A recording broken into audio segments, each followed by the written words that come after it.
ಸ್ವಾಮಿನಾಥನ್ ಅವರು ಕೊನೆ ದಿವಸಗಳಲ್ಲಿ ಅವರು ಹೇಳ್ತಾ ಇದ್ರು, from green revolution we have to move towards evergreen revolution ಅಂತ. ಕೃಷಿಯನ್ನು ನಾವು ಮುಂದಕ್ಕೂ ಮಾಡ್ಕೊಂಡು ಹೋಗ್ಬೇಕು ಅಂತಿದ್ರೆ 66% ಗುಡ್ಡಗಾಡು ಪ್ರದೇಶದಲ್ಲಿ, 33% ನಮ್ಮ ಈ ಬಯಲುಸೀಮೆಯಲ್ಲಿ ಇರಬೇಕು ಅಂತ ಹೇಳುವಂಥ ವಿಷಯ. ಇಷ್ಟಿದೆಯಾ ಇವತ್ತು? ಇಲ್ಲ. ಪರಿಸರವನ್ನ ರಕ್ಷಣೆ ಮಾಡಬೇಕು ಅಂತ ಹೇಳಿದಾಗ ಅದು ಜೀವವೈವಿಧ್ಯತೆಗಾಗಿನೋ ಅಥವಾ ನಮ್ಮ ಪ್ರಾಣಿಗಳಿಗಾಗಿನೋ ಅಲ್ಲ, ಅದು ನಮ್ಮ ಬೇಡಿಕೆಗಳಿಗಾಗಿ, ನಮ್ಮ ನೀರಿಗಾಗಿ, ನಮ್ಮ ಆಹಾರಕ್ಕಾಗಿ ಅಂತ ಹೇಳುವಂಥನ್ನು ಅರ್ಥಕೊಳ್ಳದೇ ಇದ್ದರೆ ನಾವು ಮುಂದಿನ ದಿವಸದಲ್ಲಿ ಕಾಣ್ತಕ್ಕಂಥ ದುರಂತಗಳನ್ನೆಲ್ಲ ನೋಡ್ತೇವೆ. ಯಾವಾಗ ನದಿಗಳು ಬತ್ತಿ ಹೋದವು ಅವತ್ತು ಆ ಸಿವಿಲೈಸೇಷನ್ಸ್ ಕೂಡ ಎಂಡ್ ಆಗಿದೆ. ಭಾರತ ಇಡೀ ಪ್ರಪಂಚದಲ್ಲಿ ಮೊಟ್ಟ ಮೊದಲನೆಯ ದೇಶ ಅಗ್ರೋ ಫಾರೆಸ್ಟ್ರಿ ಪಾಲಿಸಿಯನ್ನು ಹೊರತರಲಿಕ್ಕೆ.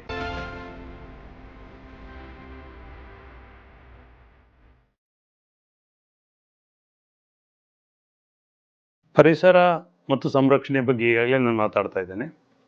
ಭಾರತದಲ್ಲಿ ಗ್ರೀನ್ ರೆವಲ್ಯೂಷನ್ ಆಯಿತು, ಹಸಿರು ಕ್ರಾಂತಿ. ಇದಕ್ಕೆ ಮುಖ್ಯವಾದಂಥ ಕಾರಣ ಡಾಕ್ಟರ್ MS ಸ್ವಾಮಿನಾಥನ್ ಅಂತ ಹೇಳ್ತೀವಿ ನಾವು ಇವತ್ತು.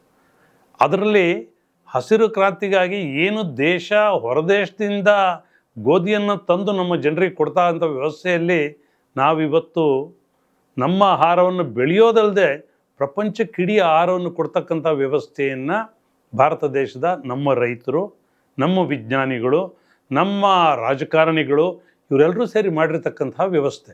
ಹಾಗಾಗಿ ಭಾರತದಲ್ಲಿ ಇವತ್ತು ಆಹಾರದ ಸುಭದ್ರತೆಯನ್ನು ನಾವು ನೋಡ್ತಾ ಇದ್ದೇವೆ. ಆದರೆ ಇಷ್ಟೇ ಸಾಕೆ? ಸ್ವಾಮಿನಾಥನ್ ಅವರು ಕೊನೆ ದಿವಸಗಳಲ್ಲಿ ಅವರು ಹೇಳ್ತಾ ಇದ್ರು, from green revolution we have to move towards evergreen revolution ಅಂತ.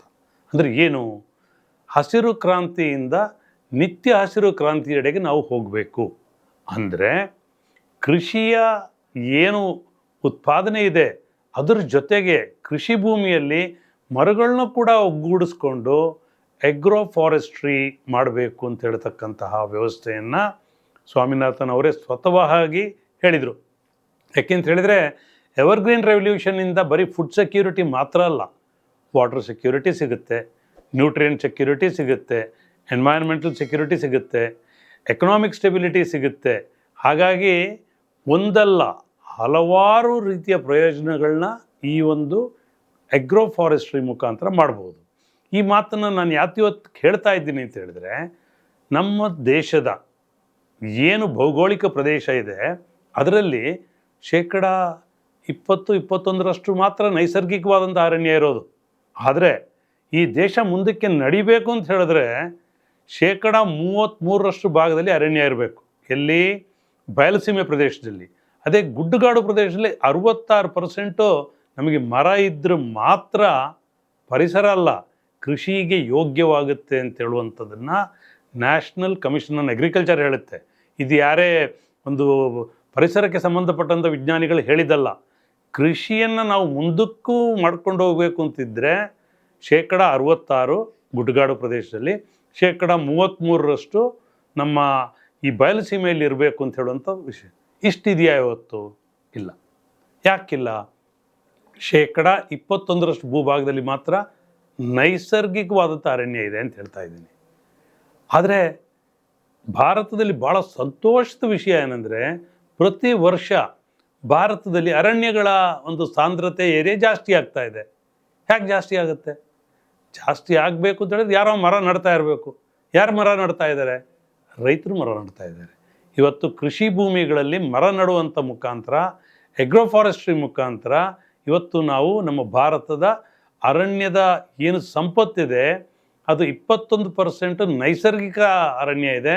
ಇನ್ನೊಂದು 7% ನಾವು ಇವತ್ತು ರೈತ ನೆಟ್ಟಿರ್ತಕ್ಕಂಥ ಅಗ್ರೋ ಫಾರೆಸ್ಟ್ರಿ ತಂದಿದ್ದೀವಿ. ಎರಡೂ ಸೇರಿದ್ರೆ 28% ಬಂದಂಗಾಯಿತು.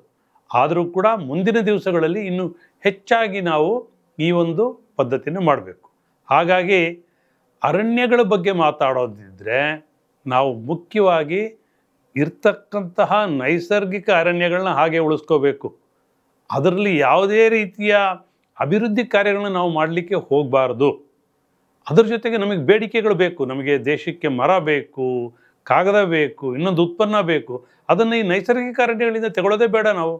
ನಾವೇ ಅದಕ್ಕಾಗಿ ಬೇಕಾದಂತಹ ಈ ಎಗ್ರೋ ಫಾರೆಸ್ಟ್ರಿಯನ್ನು ಕ್ರಿಯೇಟ್ ಮಾಡಿ ಬೇಕಾದಂಥ ಎಲ್ಲ ಬೇಡಿಕೆಗಳನ್ನು ಕೂಡ ನಾವು ಪೂರೈಕೆ ಮಾಡಿಕೊಳ್ಳುವಂಥ ವ್ಯವಸ್ಥೆಯನ್ನು ಮಾಡ್ಕೋಬೋದು.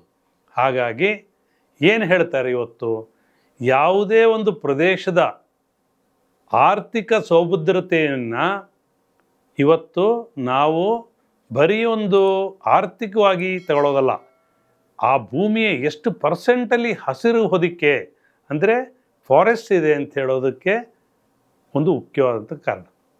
ಉದಾಹರಣೆಗೆ ನೀವು ಹೇಳೋದಿದ್ರೆ ಕೊಡಗಿನ 80% ಭೂಭಾಗದಲ್ಲಿ ಅರಣ್ಯಗಳು, ಅಂದರೆ ಅರಣ್ಯ ಅಂತ ಹೇಳಲ್ಲ, ಮರಗಳಿದೆ. 80ರಲ್ಲಿ 45% ಫಾರೆಸ್ಟ್ ಇದೆ. ರಿಸರ್ವ್ ಫಾರೆಸ್ಟು, ನಾಗರೊಳೆ, ನಮ್ಮ ಪುಷ್ಪಗಿರಿ, ಬ್ರಹ್ಮಗಿರಿ ಎಲ್ಲ ಇದೆ.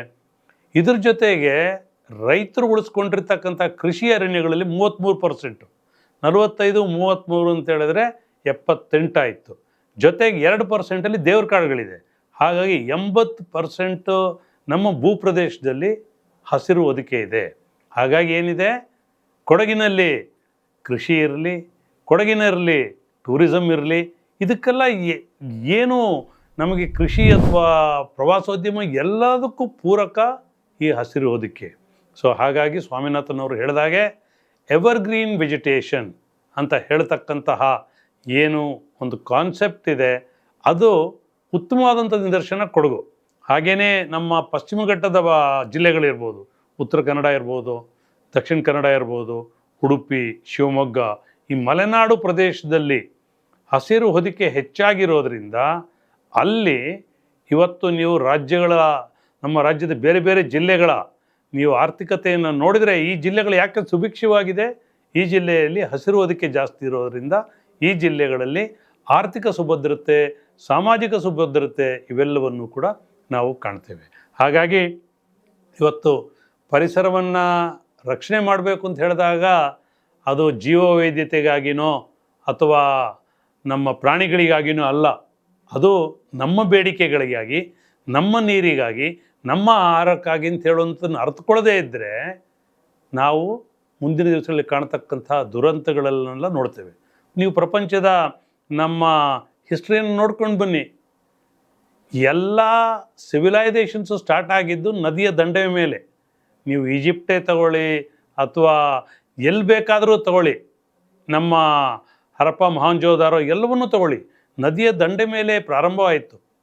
ಯಾವಾಗ ಆ ಸಿವಿಲೈಸೇಷನ್ಸ್ ಎಲ್ಲ ವ್ಯಾನಿಷ್ ಆಯಿತು, ಆ ನದಿಗಳು ಬತ್ತಿ ಹೋದಾಗ, ಯಾವಾಗ ನದಿಗಳು ಬತ್ತಿ ಹೋದವು ಅವತ್ತು ಆ ಸಿವಿಲೈಸೇಷನ್ಸ್ ಕೂಡ ಎಂಡ್ ಆಗಿದೆ. ಇವತ್ತು ಬೆಂಗಳೂರನ್ನೇ ನೀವು ತಗೊಳ್ಳಿ ನಿದರ್ಶನವಾಗಿ, ಏನು ನಾವು ಎಂಟ್ರಾಗುವಾಗ ಕೆಂಗೇರಿ ಕಡೆಯಿಂದ ಹೋಗುವಾಗ ನಾವು ನೋಡ್ತೀವಿ, ಅವೆಲ್ಲವೂ ಕೂಡ ಏನಿವತ್ತು ಸೀವೇಜ್ ಹರಿತಾ ಇದೆ ಅವೆಲ್ಲವೂ ಕೂಡ ನೀರಿದ್ದಂತಹ ಒಂದು ನದಿ ಅದು. ಇವತ್ತು ನಮ್ಮ ಮೈಸೂರಿನಲ್ಲೂ ಕೂಡ ನೀವು ಏನು ರಾಜಕಾಲುವೆಗಳು ಅಂತ ಹೇಳಿ ಕೆರೆಗಳನ್ನೆಲ್ಲ ತುಂಬ್ತಾ ಇದ್ದಂಥ ವ್ಯವಸ್ಥೆ ಎಲ್ಲಿ ಹೋದು ಇವೆಲ್ಲ. ಹಾಗಾಗಿ ಅರಣ್ಯ ಮತ್ತು ಅವುಗಳ ನಿರ್ವಹಣೆಯಿಂದ ಮಾತ್ರ ನಾವು ಇವತ್ತು ಅರ್ಥಕೋಬೇಕಾಗಿರೋದು. ಹಳೆಯ ಮಾತುಗಳನ್ನೆಲ್ಲ ನಾವು ಕಡಿಮೆ ಮಾಡೋಣ.